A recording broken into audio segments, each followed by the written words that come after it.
तो दोस्तों आज की इस वीडियो में हम पीसीओडी के बारे में जानेंगे, जिसे पॉलीसिस्टिक ओवेरियन डिसीज़ भी कहा जाता है, जो महिलाओं में होने वाली बीमारी होती है।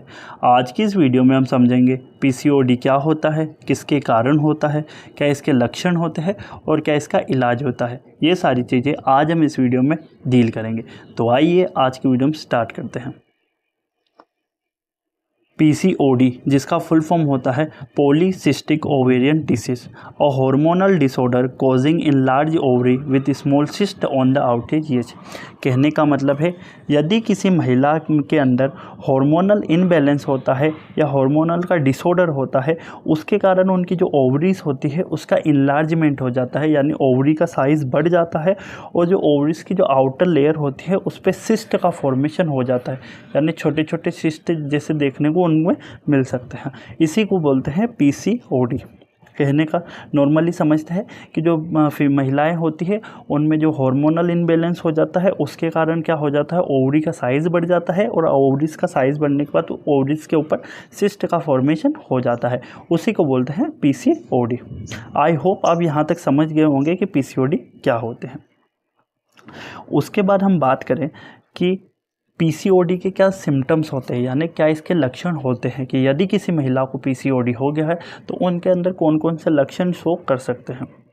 तो पहला है हेयर लॉस। जिस महिला को पीसीओडी की शिकायत हो सकती है उनमें हेयर लॉस देखने को मिल सकता है उनको। पेल्विक पेन, पेल्विक एरिया में उनको पेन देखने को मिल सकता है। इनफर्टिलिटी, उनमें जिन महिलाओं में पीसीओडी की समस्या है उनमें इनफर्टिलिटी की प्रॉब्लम उनको देखने को मिल सकती है। उसके बाद है ओवरवेट, ओवरवेट की भी महिलाओं में शिकायत देखने को मिल सकती है। ओवेरियन सिस्ट, वही ओवरीज के ऊपर छोटे छोटे दाने जैसे सिस्ट का फॉर्मेशन हो जाता है। उसके बाद है इरेगुलर पीरियड्स, जो महिलाओं के अंदर जो पीरियड्स होते हैं उनका जो टाइम होता है वो इरेगुलर टाइम हो जाता है। उसके बाद होता है फटीग, यानी बहुत ज़्यादा थकान। एकने यानी फोड़े फुंसी भी देखने को मिल सकती है। मूड चेंज, यानी कि कभी भी मूड स्विंग हो जाना, यानी अभी अच्छा मूड है और थोड़ी ही देर में मूड एकदम से बदला जाना। और हाई टेस्टोस्टेरोन लेवल, और जिन महिलाओं के अंदर टेस्टोस्टेरोन का लेवल भी हाई देखने को मिल सकता है। हाई, ये जो टेस्टोस्टेरोन होते हैं ये मेल हार्मोन होता है, मेल का जो फिजिकल कैरेक्टर होते हैं ये टेस्टोस्टेरोन हार्मोन होता है। यदि किसी महिला के अंदर टेस्टोस्टेरोन हार्मोन बढ़ जाता है तो उसके कारण भी पीसीओडी देखने को उस महिला में देखने को मिल सकती है। तो ये कुछ सिम्टम्स होते हैं जिनके बेस पे गेस किया जा सकता है कि महिला को पीसीओडी हो चुका है। उसके बाद हम बात करें कि पीसीओडी के कोजेस क्या क्या होते हैं, कि किन किन कोजेस से पीसीओडी महिलाओं में हो सकते हैं। तो पहला तो है कि ये जो पीसीओडी है इसका कोई सटीक कोज नहीं होता, मतलब इसका कोज अननोन होता है, पर कुछ हद तक जो देखे जाते हैं कोज उसमें पहला आता है जेनेटिक, यानी कि अगर घर में किसी बड़ी महिलाओं को हुआ है तो बेटी में या किसी में भी देखने को मिल सकता है। दूसरा है स्ट्रेस, यानी कि बहुत ज़्यादा तनाव लेना अपने काम के प्रति या दिन भर तनाव में रहना, उसके कारण भी ये हो सकता है। उसके बाद है इंसुलिन रेसिस्टेंस। ये क्या होता है इंसुलिन रेसिस्टेंस, कि जो हमारी बॉडी होती है, हमारी बॉडी जो कार्बोहाइड्रेट फैट प्रोटीन्स होता है इनमें क्या रेसिस्टेंस नहीं कर पाता, उनको इंसुलिन ठीक से एब्जॉर्ब नहीं कर पाता और जो ग्लूकोज होता है वो डायरेक्ट ब्लड स्ट्रीम में मिल जाता है। तो इस कंडीशन में भी पीसीओडी के कॉजेज़ देखने को मिल सकते हैं। उसके बाद है लाइफस्टाइल, यानी कि जो महिलाएं होती है उनकी लाइफस्टाइल कैसी है, कितना खा रहे हैं, कैसा खा रहे हैं और क्या क्या खा रहे हैं, ये सारी चीज़ें भी डिपेंड करती है। फिर होता है लास्ट हार्मोनल इनबैलेंस, वही कि अगर रिप्रोडक्टिव हार्मोनल का इनबैलेंस हुआ है तो उन महिलाओं में पीसीओडी की समस्या देखने को मिल सकती है। तो ये कुछ कॉजेज़ होते हैं जिनसे महिलाओं के अंदर पीसीओडी हो सकता है। उसके बाद हम बात करें कि जो ये पीसीओडी होते हैं इसकी क्या क्या डायग्नोस्टिक इवैल्यूएशन की जाती है, यानी कि जिस महिला को पीसीओडी हो गया है उसकी क्या क्या डायग्नोस्टिक इवैल्यूएशन चेक की जाती है। तो पहला है हार्मोन ब्लड टेस्ट, यानी कि हार्मोन्स का जो लेवल होता है वो चेक किया जाता है। इसमें लाइक टेस्टोस्टेरोन हार्मोन हो गए, एस्ट्रोजन, प्रोजेस्टेरोन, जितने भी जो रिप्रोडक्टिव हार्मोन्स होते हैं उनका चेक किया जाता है। उसके बाद है ग्लूकोज टॉलरेंस टेस्ट, यानी जो इंसुलिन का जो रेसिस्टेंस होता है उसको चेक किया जाता है। उसके बाद है पेल्विक अल्ट्रासाउंड, जो पेल्विक एरिया है उसकी अल्ट्रासाउंड भी करके देखी जाती है। फिर होता है एंटी मुलेरियन हार्मोनल टेस्ट, फिर होता है लिपिड प्रोफाइल टेस्ट भी किया जाता है, और एंड्रोजन लेवल टेस्ट, एंड्रोजन का लेवल फीमेल में देखा जाता है। अब ये एंड्रोजन हार्मोन क्या होता है, ये एंड्रोजन हार्मोन भी एक मेल हार्मोन होता है, ये मेल सेकेंडरी हार्मोन होता है। इसका काम क्या होता है कि जो मेल्स होते हैं उनमें बियर्ड आना, मतलब कि जो बॉडी पे हेयर आना, दाढ़ी पे बाल आना, ये सारे जो काम होते हैं ये एंड्रोजन हार्मोन के होते हैं। पर यदि किसी महिला के अंदर एंड्रोजन का लेवल बढ़ जाता है तो उसके कारण उन महिलाओं में ये सारी चीज़ें देखने को मिल सकती है। तो ये डायग्नोस्टिक इवोल्यूशन में भी एंड्रोजन का जो लेवल है वो चेक किया जाता है। उसके बाद हम बात करें कि अगर यदि किसी महिला को पीसीओडी हो गया है तो उसके बाद महिला के अंदर क्या क्या कॉम्प्लिकेशन और देखने को मिल सकते हैं। यानी कि पीसीओडी तो उसको हो गया, उसके बाद उसके अंदर और क्या क्या कॉम्प्लिकेशन देखने को मिल सकते हैं। हमने पढ़ा अभी साइन एंड सिम्टम देख लिए कि उनमें क्या लक्षण दिख सकते हैं, कोजिंग देख लिए यानी किसके कारण होते हैं, डायग्नोसिस यानी क्या क्या उसकी जाँचें होती है। अब हम देखते हैं कि उसके कारण कॉम्प्लिकेशन क्या क्या हो सकते हैं, यानी पीसीओडी हो गया उसके बाद उसको क्या क्या दिक्कत हो सकती है महिला के अंदर।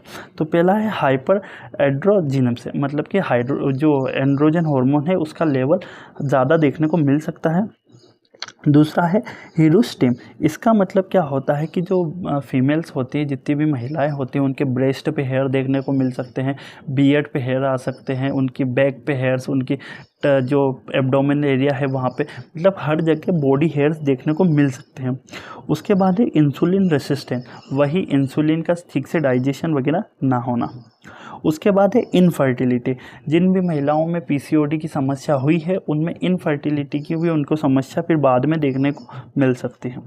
उसके बाद है एंडोमेट्रियम कैंसर, और जो सर्विक्स होता है, सर्विक्स की जो सर्विक्स होता है उसकी एक लेयर होती है एंडोमेट्रियम लेयर, वहाँ पे कैंसर भी देखने को महिलाओं में मिल सकता है। उसके बाद है एकने, मतलब फोड़े फुंसी भी उनको देखने को मिल सकती है, और डिप्रेशन, कुछ महिलाओं के अंदर बहुत ज़्यादा डिप्रेशन की भी शिकायत देखने को मिल सकती हैं। तो ये कुछ कॉम्प्लिकेशन होते हैं, यदि किसी महिला को पीसीओडी हो गया है तो उसके बाद ये कॉम्प्लिकेशन उनमें देखने को उनको मिल सकते हैं।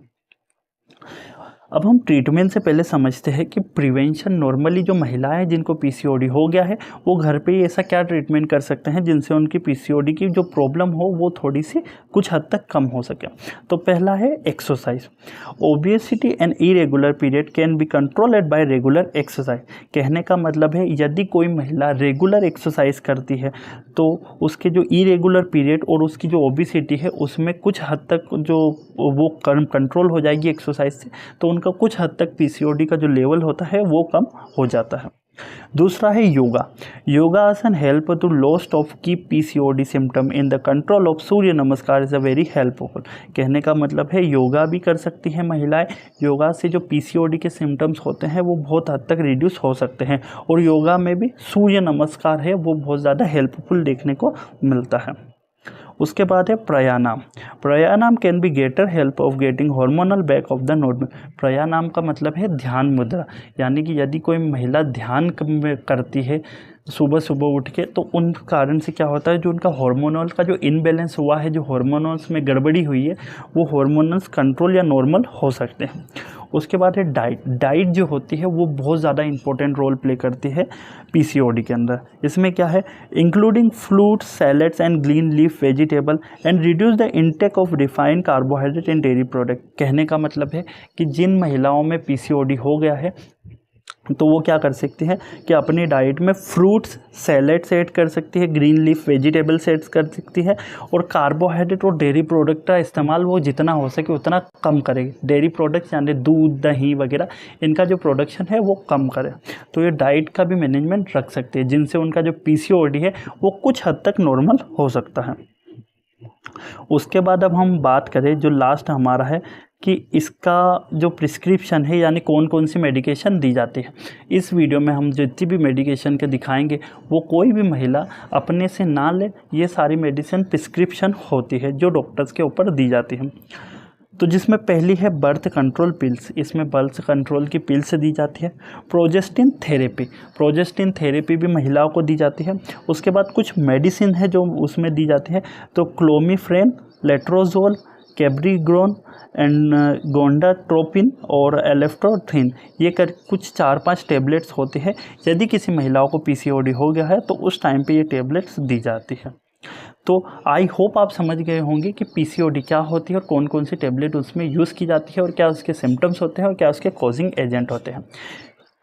और यदि किसी महिलाओं को पीसीओडी हो गए है तो वो टैबलेट्स को छोड़ के घर पे ही कुछ हद तक ही अपना जो जितने भी प्रिवेंशन हमने इस वीडियो में देखे वो प्रिवेंशन रख सकती है, जिनका उनका जो पीसीओडी लेवल है वो कम हो सके।